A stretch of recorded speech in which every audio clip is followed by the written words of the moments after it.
When it comes to popular whodunits, few are more well known than Murder on the Orient Express.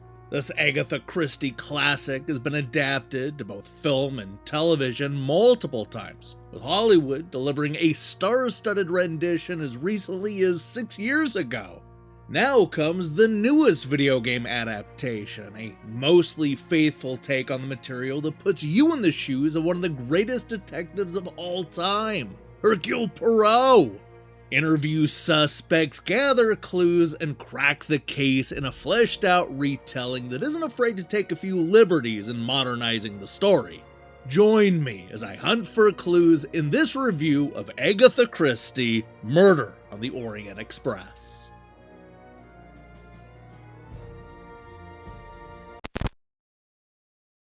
I'm just going to go into this review assuming that you've neither read the book nor watched the movies, as the game is a whole lot better that way.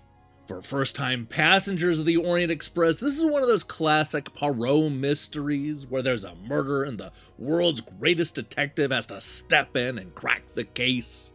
This time around, the murder is set within the small, claustrophobic confines of a luxury train that is filled with a colorful cast of possible suspects. To make matters worse, the Orient Express has come to a screeching halt thanks to a snowdrift, leaving the passengers and crew stranded until the conditions improve. With a deadline ticking down and a train full of suspects stuck in place, it's time for Poirot to spring into action. Like so many classic whodunits, a lot of the fun of Murder on the Orient Express comes down to getting to know the different passengers.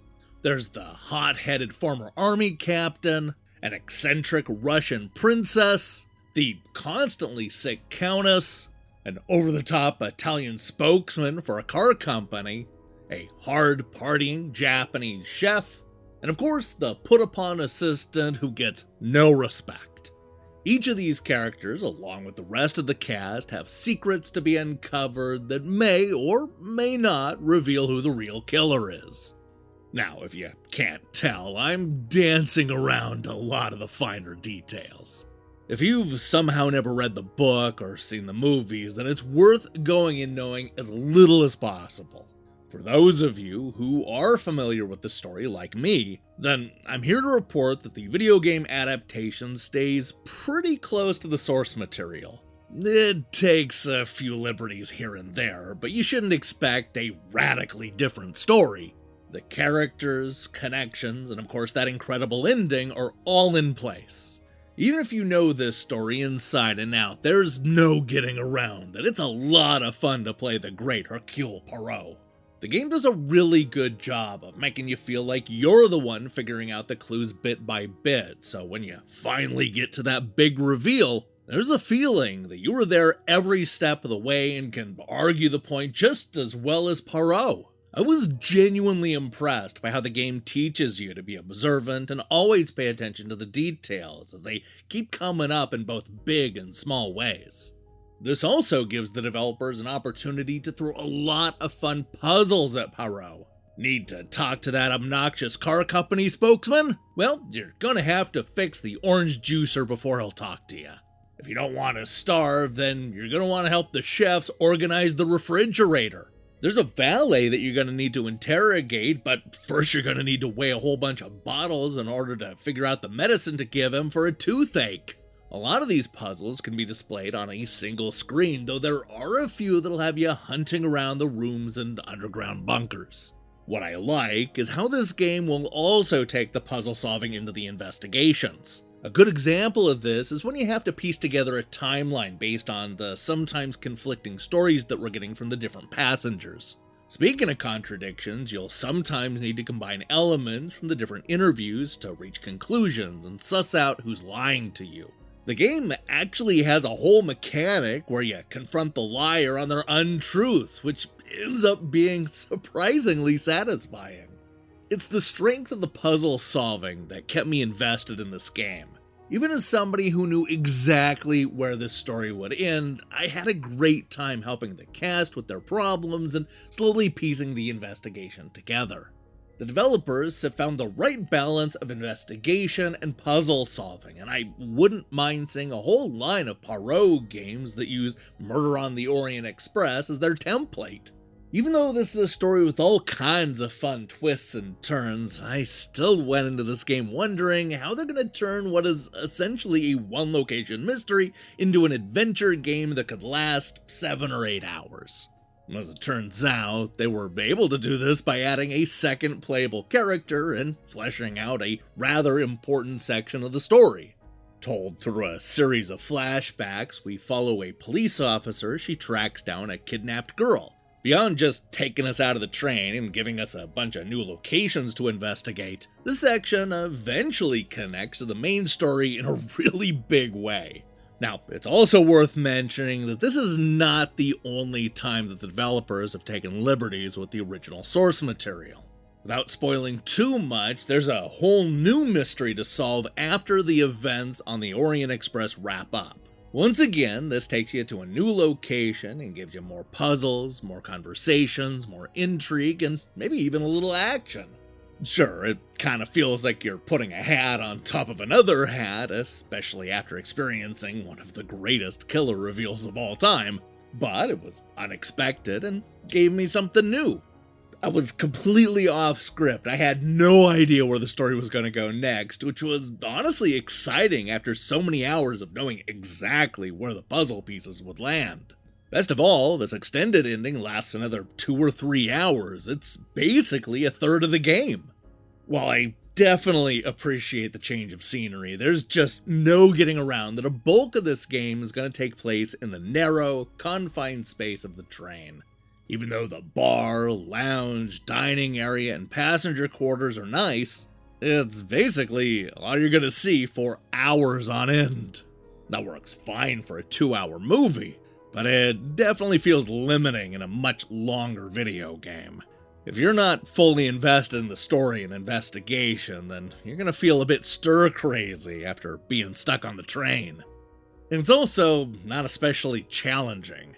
While I love the wide assortment of puzzles, most of them are fairly simple and can be completed in just a few minutes. There are no real brain busters here. I also found that the game was incredibly forgiving when you got something wrong. The game wants you to pick the right answer, so when you go astray, it'll let you know in a subtle way and then have you pick again. There really aren't any consequences to choosing the wrong option or screwing up a timeline. Poirot will usually just say try again and you'll have another shot at solving the puzzle. If you still can't get it, there are tips that all but spell out the right answer for you. Visually, Murder on the Orient Express looks dated. The train itself is sharp and the slightly cartoony look is appropriate, but the character models look and move like they were plucked right out of the PlayStation 2 era. Unfortunately, the same is true of the voice acting, which is just all over the place. Don't get me wrong, there are a few standout performances here, but I found myself cringing a lot during the line delivery. I will admit that I did eventually get used to Poirot's hammy overacting, something that is very much in the spirit as seen with the other actors. He's a big character that likes to chew the scenery, and this game gives the actor a lot of opportunity to do just that. By the time he sits everybody down to solve the case, I was cheering him on, even with that outrageous accent. Look, even though it is a touch too long, I still had a great time with this adaptation of Murder on the Orient Express. If you're somebody who's never read the book or even seen the movies, then this is a good way to experience one of the greatest whodunits of all time. That said, people who already know who did it will not get as much out of this largely faithful retelling. The fleshed out bits are cool, and I liked the extra mystery at the end, but I would have preferred the developer adapt one of Agatha Christie's lesser known mysteries. Murder on the Orient Express is a fun whodunit that anybody can get into.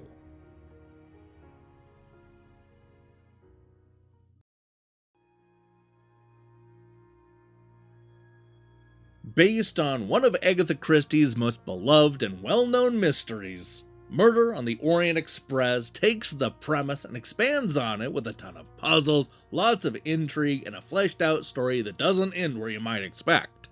While the story may be predictable to anybody who's seen the movies or read the book, there's enough charm and puzzle solving here to keep even the most hardened private eye entertained.